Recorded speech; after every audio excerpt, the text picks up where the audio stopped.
Señoras y señores, bienvenidos. Soy Marcelino González Fernández, vicepresidente de la Real Liga Naval Española, y les voy a hablar de la Batalla de Lepanto, una conferencia organizada por la Real Liga Naval Española en colaboración con la Real Academia de la Mar, y en la que voy a hablar de un hecho ocurrido el 7 de octubre de 1571, el cual el año pasado se celebró el 450 aniversario.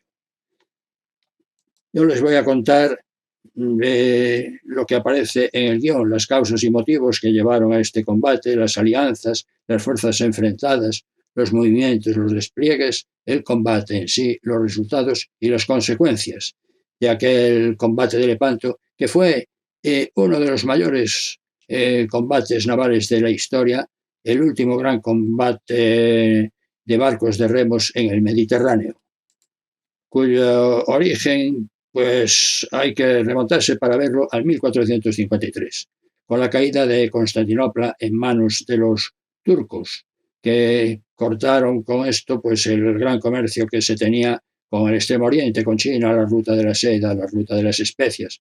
Y los turcos empezaron a expandirse hacia el oeste para aumentar sus territorios. Solimán el Magnífico se apoderó de Rodas, en 1522, asedió Malta en 1565, esto no le salió muy bien, y su sucesor ya empujó hacia el oeste todo lo que pudo, y era Selim II, y terminó atacando Chipre en 1570. Todo esto empujó a los cristianos a actuar contra ellos. La situación del Imperio Otomano en 1571 era el que ven aquí. Tenían casi todo el norte de África, tenían gran parte de Europa Oriental, todo el Mediterráneo Oriental y parte del Mediterráneo Occidental. En esta situación, el Papa Pío V llamó a todos los reinos cristianos e incluso a algunos musulmanes que eran contrarios a los turcos para aliarse y ponerle freno en sus avances. Pero todos o casi todos se disculparon con lo que pudieron y solamente quedaron 3 estados, Venecia, Estados Pontificios y España, que formaron la Santa Liga. España aglutinando fuerzas de Saboya, Génova, Nápoles y Malta y la propia España. Había reticencias en esta Santa Liga, sobre todo entre Venecia y España, tenían pues entre ellos rivalidades. Además, Venecia quería a toda costa mantener el comercio con Oriente, aunque tenía la pega que en aquel momento tenían los turcos a las puertas, y fue por lo que se convenció que era mejor apuntarse a la Santa Liga. La Santa Liga se formó con unas 207 galeras y 6 galeazas venecianas. España corrió con el 50% de los gastos. Además de estos barcos había otros menores, unas 100 unidades auxiliares. Había también barcos de vela, naus, que llevaban repuestos, remeros, víveres, munición, etcétera, etcétera. Había más de 84.000 hombres. Las cifras varían de unos y de los otros ligeramente, de modo que para acordarnos podemos pensar en que cada contrincante tenía pues 200 galeras o poco más. Bien, se discutió quién iba a mandar esta fuerza.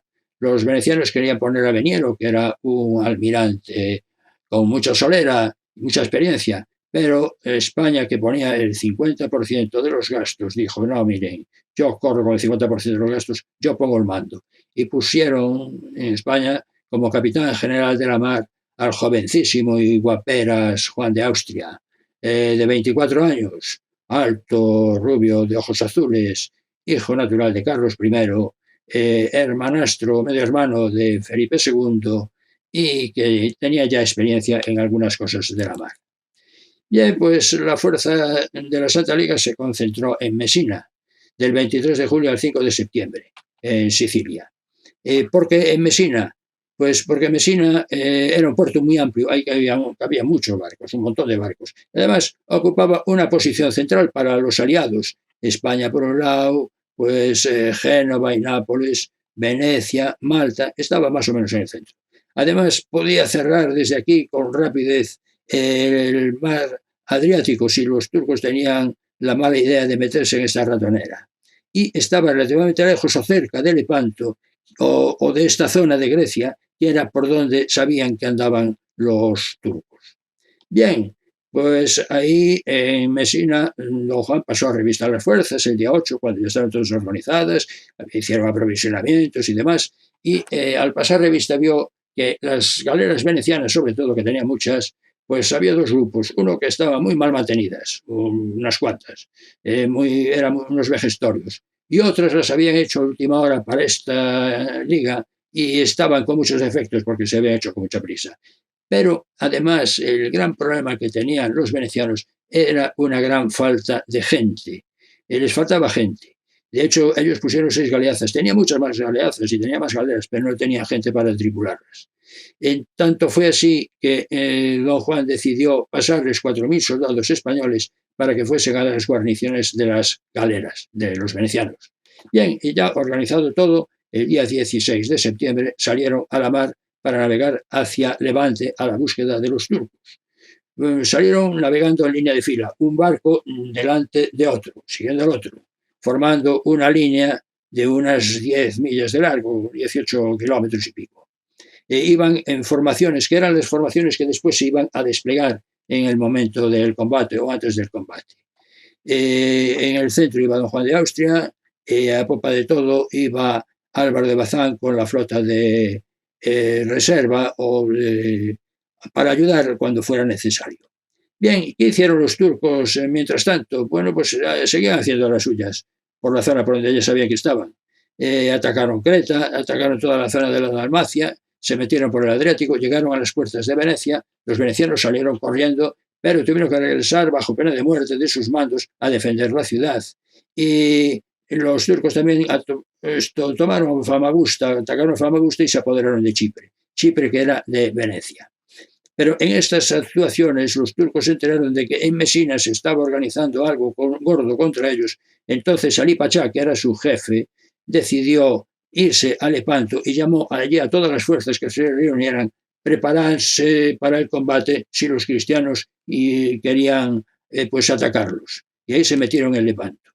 Lepanto fue el escenario de este combate. Ahora ya no le llaman el Golfo de Lepanto, lo dividieron en dos. Lepanto es una ciudad que está en el centro, Naupacto, y el Golfo en sí, que divide a Grecia casi en dos partes, pues a la parte de Levante le llaman el Golfo de Corinto, que está unida al Mediterráneo por el canal artificial de Corinto, y a la parte occidental está el Golfo de Patras, que fue el lugar donde tuvo lugar el combate, fue el escenario del combate, el Golfo de Patras.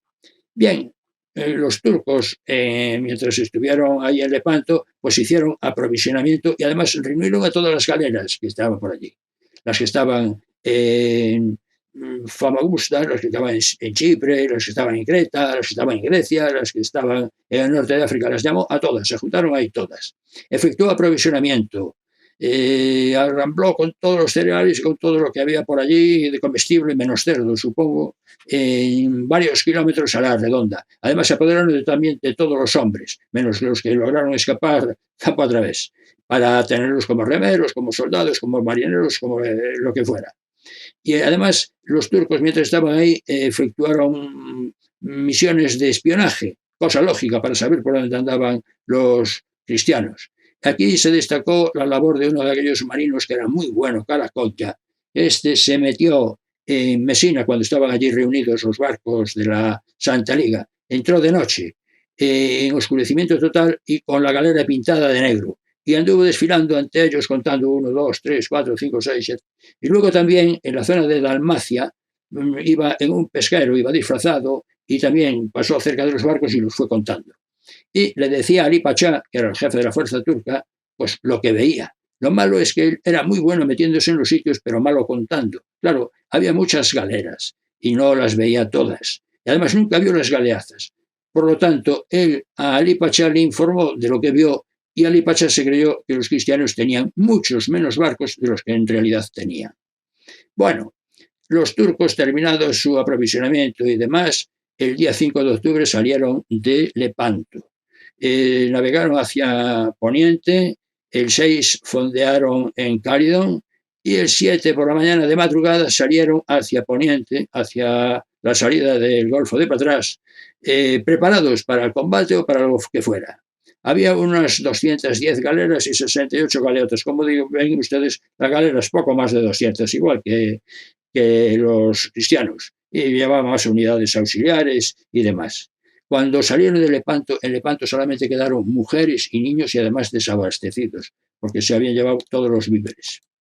Bien, vamos ahora a ver los barcos que combatieron allí. Los principales fueron las galeras, y de ellos voy a hablar de la ordinaria, que era la que abundaba, era el mogollón del barco, era la infantería de la mar allí en aquellos tiempos.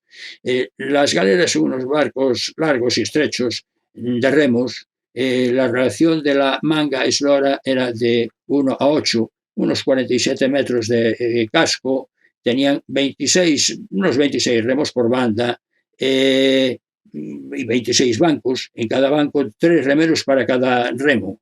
Llevaban 2 mástiles con unas grandes velas latinas, como ven aquí, aunque las venecianas al parecer llevaban todas un mástil con solamente una vela latina.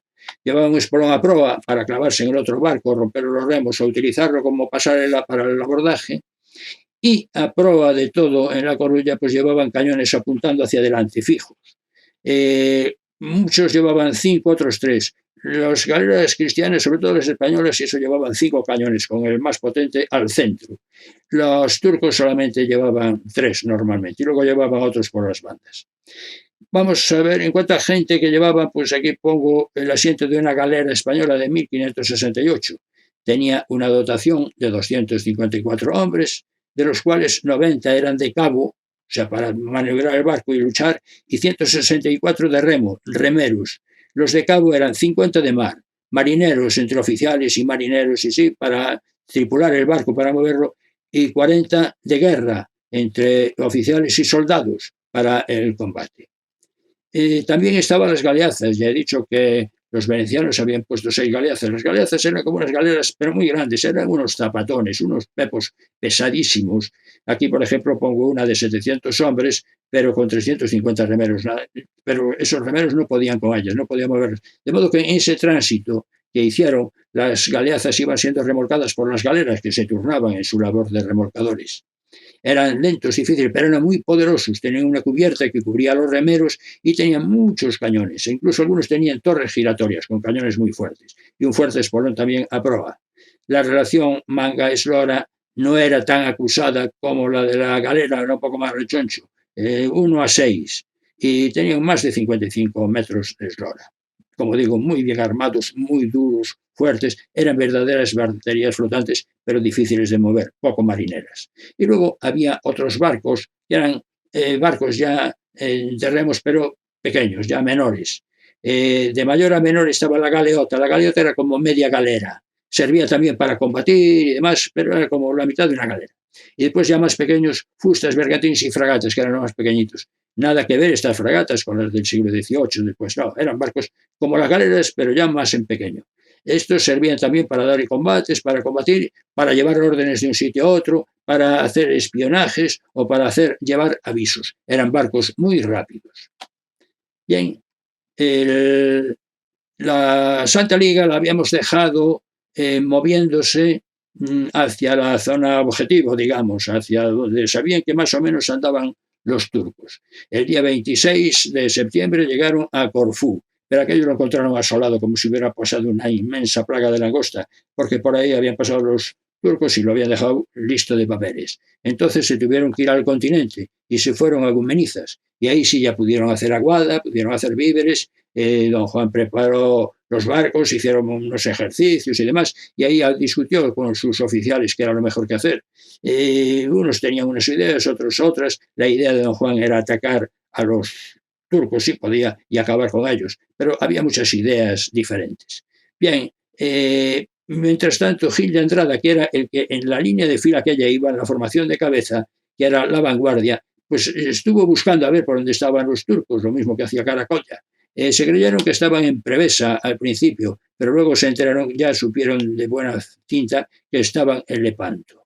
Bien, pues entonces continuaron con sus avances. Después de discutir qué se podía hacer o no, don Juan salió con los barcos el 3 de octubre de Gumenizas y se fue a Cefalonia, a donde llegó el 4 de octubre. En Cefalonia, pues pasaron al continente. Tuvieron que esperar por el mal tiempo, llegaron a Petela el 6 de octubre. Ahí volvieron a discutir qué hacer, pero don Juan lo tenía claro, y entonces el día 7 de madrugada salió hacia Lepanto a ver si encontraba a los turcos para presentarles batalla. Ahora voy a hablar de los despliegues que hicieron. para el combate. Las fuerzas que iban en las formaciones, pues se desgajaron y se fueron cada una a su zona de acuerdo con lo previamente planeado. Y entonces, pues quedaron como ven aquí las fuerzas cristianas. Barbarigo iba al norte, don Andrea Doria al sur, al centro Juan de Austria, en la popa Álvaro de Bazán, y la que iba de vanguardia se integró con las formaciones de más adelante. Estas eran formaciones en línea de frente, con un barco al lado de otro, para combatir con los otros, normalmente en colisión y embistiéndose. La idea era poner de las 6 galeazas 2 frente a cada una de las formaciones frontales, aunque las dos últimas, como veremos después, quedaron un poco descolgadas por los movimientos de Andrea Doria. La formación turca pues fue muy parecida a la cristiana, con la diferencia de que no llevaban por la proa, porque no las tenían, galeazas, y luego las alas estaban un poco, digamos, curvadas hacia adelante, formando una especie de media luna. Al norte iba Sirocco, al centro Ali Pachá, que era el jefe de las fuerzas, al sur Uruchalí, y por detrás, por la popa, pues Dragut, pues también con las fuerzas de socorro y para ayudar donde fuera necesario. Aunque Dragut al final se unió a Ali Pachá y últimamente, antes de entrar en combate, todos se pusieron formando una recta, igual que la formación cristiana. Los barcos, el día 7, que habían salido unos por un lado y otros por el otro, pues a las 7:30 de la mañana se encontraron. La flota cristiana estaba saliendo por el estrecho de Oxia e iba en línea de fila, un barco detrás de otro. Y fue cuando divisaron, sobre una distancia de 15 millas, a las 7:30, insisto, a la flota turca, que avanzaba hacia poniente y ya desplegando. La flota turca iba con viento de levante y por lo tanto viento en popa, e iba con remos y velas a toda velocidad con sus despliegues. Y cuando vio a la flota cristiana aparecer por aquí en línea de fila, lo intentó forzar la marcha para llegar antes de que pudieran desplegar del todo. La separación, como digo, eran 15 millas. Pero la flota cristiana pudo desplegar y al final ocupó esta situación, más o menos. Los dibujos no están a escala con el mapa, lo pongo aquí solo como indicativos. La flota otomana y la flota de la Santa Liga. Pongo a las 2 galeazas del sur fuera como indicación de que por los movimientos de Andrea Doria, pues se quedaron un poco descolgadas. Esto era a las 11 de la mañana. Todavía no había empezado el combate. El combate iba a tardar poco más de una hora, porque empezó pasadas ligeramente las 12. Pero ya ahí los barcos se prepararon. Se dio la voz de al-arma, es ir a las armas, de ahí viene la palabra alarma, que es lo de hoy de zafrancha de combate. Las piezas se cargaron, las bombardas en proa, falconetes por las bandas, se cargaron los arcabuces, se prepararon las picas, se prepararon espadas, se prepararon todo, cubos de agua dispersos por todos los sitios para apagar incendios, la arena encubierta para no resbalar con la sangre, piñatas incendiarias para tirárselas al otro y prenderle fuego, cal viva para tirarle a los ojos a los enemigos, que la guerra es así, piedras y de todo, todo preparado. Y don Juan hizo algo revolucionario, que fue cortar los espolones de las galeras. El espolón de la galera iba sobre el agua y al cañón central, en proa, pues le podía estorbar, sobre todo en tiros cercanos, porque la bala podía chocar contra él. Y don Juan quería que dispararan en el último momento. Entonces le estorbaba el espolón y lo mandó cortar. Bien, cuando ya quedaba poco para el combate, en estos momentos preliminares, don Juan entró en una fragata, se montó en una fragata y fue pues arengando a toda la gente. Y seguían las discusiones también de si hacer esto, hacer lo otro, pero don Juan en un momento determinado les dijo: señores, ya no es hora de consejos, sino de combates. Ya se prepararon para el combate y se dejaron de historias. Y comenzó el combate. El combate comenzaba en aquellos tiempos, porque como era de caballeros, aunque luego se hacía lo que se hacía, pues empezaba con un reto, ¿no? Aquí fue Ali Pachó el que retó al combate. Largó un cañonazo y puso el estandarte a la derecha. En estos barcos no se decía estribor o babor, como en los de vela, se decía derecha o diestra y siniestra o izquierda. Y don Juan de Austria aceptó el reto, lo aceptó, pegó otro cañonazo y puso su estandarte también a la derecha. En ese momento el viento cambió a viento en popa. Para los cristianos, viento de poniente. Dejó de ser favorable para los turcos y eso facilitó en el último momento el despliegue de los cristianos. Los primeros disparos se produjeron poco después de las 12 de la mañana de aquel día 7 de octubre. La primera salva fue turca. Y la distancia tuvieron que tirar por elevación, además, para salvar el espolón y porque estaban lejos, y no tuvo muchos efectos. Alguna bala cayó en alguna galera cristiana, pero sin más. Después, los turcos se encontraron con las galeazas, sobre todo con las 4 que estaban en la parte más al norte. Y allí las galeazas, en cuanto las tuvieron a tiro, las frieron a cañonazos. Se hundieron algunas galeras. Ellos pararon, los turcos pararon el avance, vieron a aquellos monstruos. No les podían atacar porque eran mucho más grandes, no podía haber abordaje. Ali Pachá les dijo que siguieran, que las sortearan, que las esquivaran y que siguieran avanzando. Y fue lo que hicieron. Al fin y al cabo eran 4 nada más y era un espacio muy grande. Y cuando pasaron de largo, las que pasaron muchas, pues las galeazas se quedaron sin trabajo. Salvo si en algún momento después pasaba por allí algún barco turco, pues lo freían a tiros. Pero si no, se quedaron sin trabajo porque no se movían, eran muy pesados. Los cristianos esperaron a que estuvieran muy cerca los turcos para disparar el primer disparo con los cañones de proa. Como decían las películas del oeste, esperaron a que se viera el blanco de los ojos de los enemigos. Y en ese momento dispararon y los efectos fueron devastadores en las proas de las galeras turcas, porque fueron a bocajarro y con gran efecto. Cayó el viento cuando estaban a punto de llegar al combate al cuerpo a cuerpo. Quedó un día luminoso, como si los ángeles fueran a disfrutar de aquel show que se iba a formar debajo de ellos ante sus narices. Y ahora vamos a ver cómo fue el combate por zonas. Porque los primeros en encontrarse fueron en el norte por la forma por el despliegue en sí, porque los que estaban al sur todavía estaban desplegando, los cristianos, y los otros pues ya venían desplegados, pero los primeros que se encontraron fueron al norte. Barbarigo y Siroco, que eran los del extremo norte. Hay que decir que las galeras cristianas, las galeras de la Santa Liga, eran muy fuertes, muy potentes, muy bien armadas, pero eran más pesadas y más lentas y menos maniobreras que las turcas, que eran más livianas, tenían menos armamento, tenían menos defensas, pero eran muy buenas navegando, eran muy ligeras y además los turcos eran muy buenos maniobreros. La táctica turca era rodear a la fuerza enemiga y cogerla entre dos fuegos. La táctica de los cristianos era entrar de lleno en el abordaje. Y esto fue lo que hicieron aquí. Barbarigo vio que Siroco iba a pasar entre su fuerza y tierra para rodearle, por un lado y por el otro. Y entonces se acercó todo lo que pudo a tierra. Muchos barcos de Siroco se acercaron tanto a tierra que vararon y los turcos salieron corriendo tierra adentro. Pero muchos pasaron y cogieron al Barbarigo que iban en el barco extremo, pues entre dos fuegos.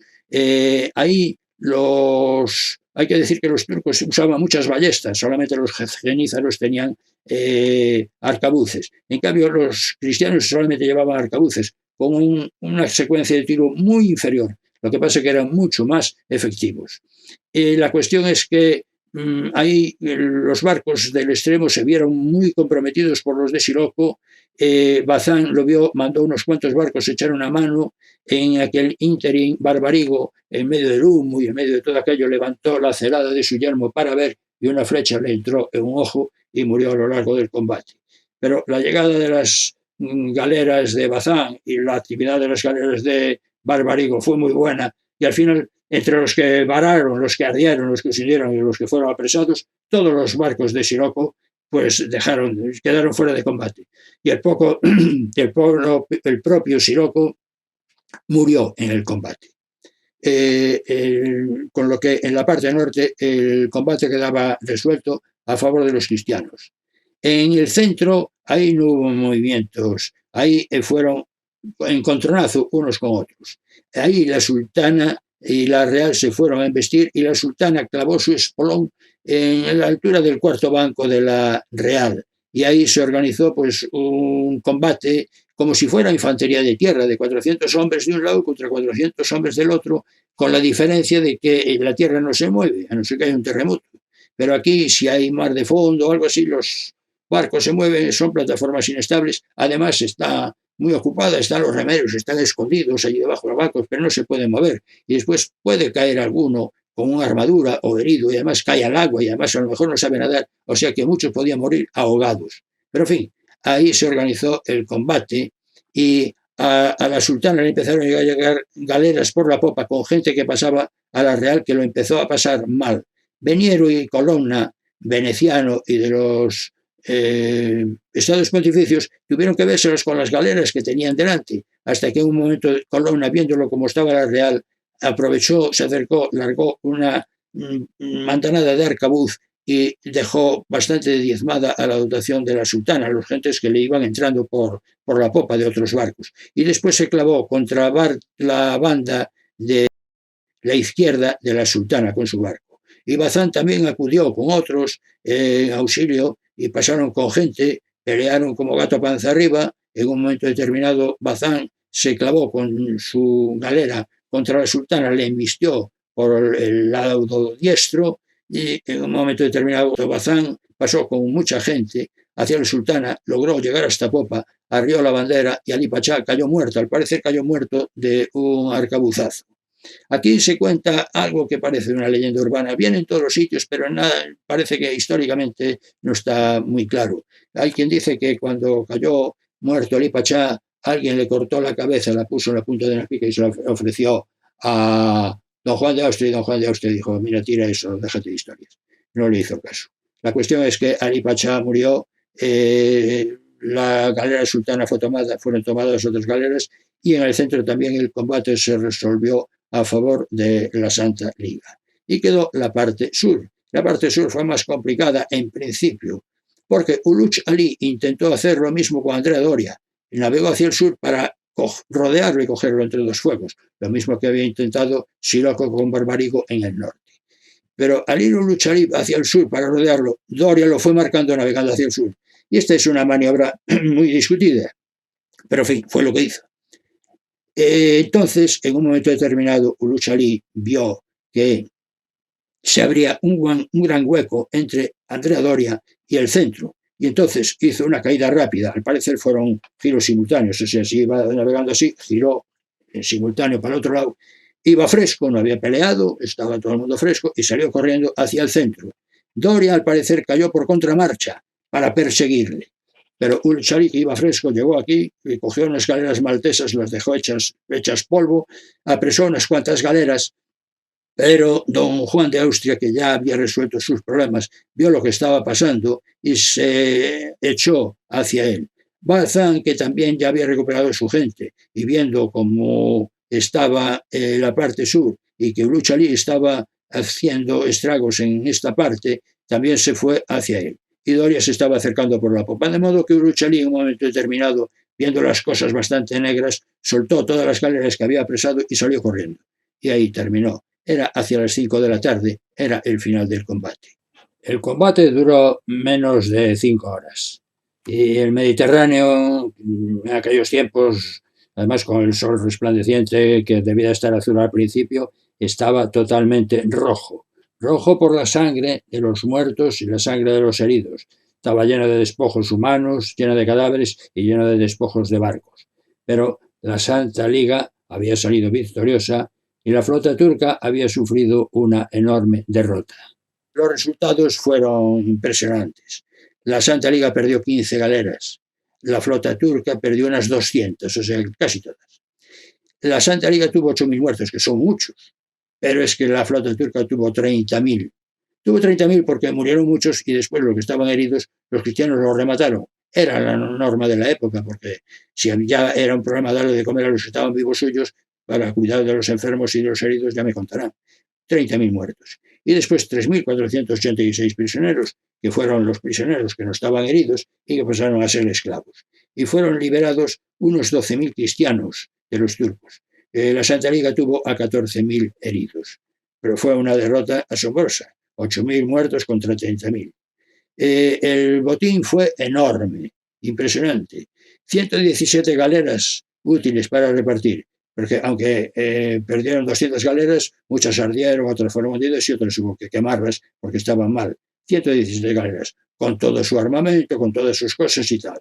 Los 3.486 esclavos. Y después, pues mucho oro, monedas, plata, joyas, piedras preciosas, telas maravillosas, sedas y cosas de esas, porque los turcos que habían estado rapiñando toda aquella zona sabían lo que había por allí, no eran tontos y escogían buenas cosas.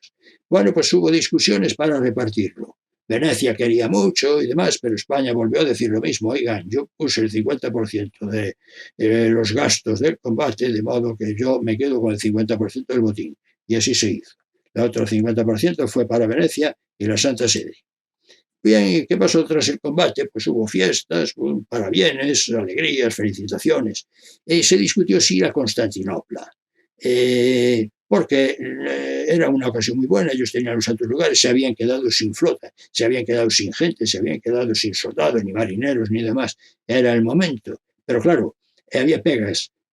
La Santa Liga también tenía muchas galeras muy estropeadas y de hecho muchas de ellas hubo que desguazarlas. La galera real se desguazó. Había muchos heridos también. Estaba el cansancio del combate y además había una cosa importante. Era octubre. Empezaba el mal tiempo y el Mediterráneo en época de mal tiempo es duro, lo sé por experiencia, y estas galeras solían invernar, no navegar en mares duras del invierno porque eran barcos relativamente frágiles para eso. Y entonces al final pues no fueron, decidieron no explotar el éxito más de lo conseguido. Hubo una gran alegría en los reinos cristianos, hubo una enorme consternación en los turcos, en Constantinopla, cuando el emperador turco se enteró de lo que había pasado, se lo dijeron en pequeñas dosis para que no le dieran patatús, pues reaccionó de mala forma y dijo, pues que maten a todos los cristianos. Pero su gente le dijo, oiga, sea un momento, piénselo, porque si nosotros matamos a los cristianos, ellos que tienen un montón de turcos van a hacer lo mismo. Y ahí se calmaron las cosas. Y al final, pues no se hizo nada. Estuvieron en Corfú celebrando la cosa y después, pues los venecianos se quedaron a invernar por ahí, los demás se fueron a Mesina y ahí terminó todo. El Papa Pío V intentó mantener la Santa Liga. Quería recuperar los santos lugares y dije, bueno, pues el año que viene, a ver, vamos a hacerlo. Y llamó a los reinos que había por ahí, pero ya todo el mundo estaba desinteresado. Había otras prioridades. Reaparecieron las rivalidades que había en diferentes reinos, sobre todo Venecia volvió otra vez a acercarse a los turcos casi inmediatamente. Había otras prioridades, no se explotó el éxito. Y después el Papa Pío V, que era el padre de la Santa Liga, murió al año siguiente, en mayo de 1572. Le relevó Gregorio XIII. Y Gregorio XIII bien sabía lo de los turcos, pero tenía otras prioridades y puso poco interés. Entonces lo de la Liga pasó al olvido. Hay quien dice que lo de Lepanto no sirvió para nada, que no se explotó, etcétera, etcétera. Sí, sirvió, la verdad es que sirvió. Turquía fue derrotada totalmente, fue una gran derrota. Además, Turquía perdió el carácter de invencible que tenía hasta entonces y empezó la decadencia del imperio turco. Frenó su expansión hacia Occidente. A partir de entonces solamente estuvieron en el Mediterráneo oriental. El Mediterráneo occidental, pues aparecieron alguna vez, pero poco. Después Venecia firmó la paz con Turquía en marzo de 1573. Tenía prisa por empezar el comercio con los turcos. Esto estuvo a punto de haber una guerra con España, pero España también tenía otras prioridades. En 1574 pues empezaron problemas en los Países Bajos, pero además los corsarios berberiscos estaban en retirada. Y finalmente en 1581 España firmó una tregua con Turquía, con la Sublime Puerta, con la que de momento desapareció todo aquello, y la Santa Liga y la batalla de Lepanto pasaron al olvido. Fue aquella, como digo, una gran batalla en la que estuvo y tomó parte Cervantes, el gran escritor, autor del Quijote, que era soldado en la galera marquesa de la escuadra de Nápoles, estaba con fiebre, estaba enfermo, pero salió a luchar, recibió algunos arcabuzazos, uno de ellos en el brazo izquierdo, que se lo dejó seco, por eso se llama el Banco de Lepanto, y él dejó escrito del combate aquel de Lepanto, que fue la más alta ocasión que vieron los siglos. Y esto es todo, señoras y señores. Muchas gracias por la atención prestada.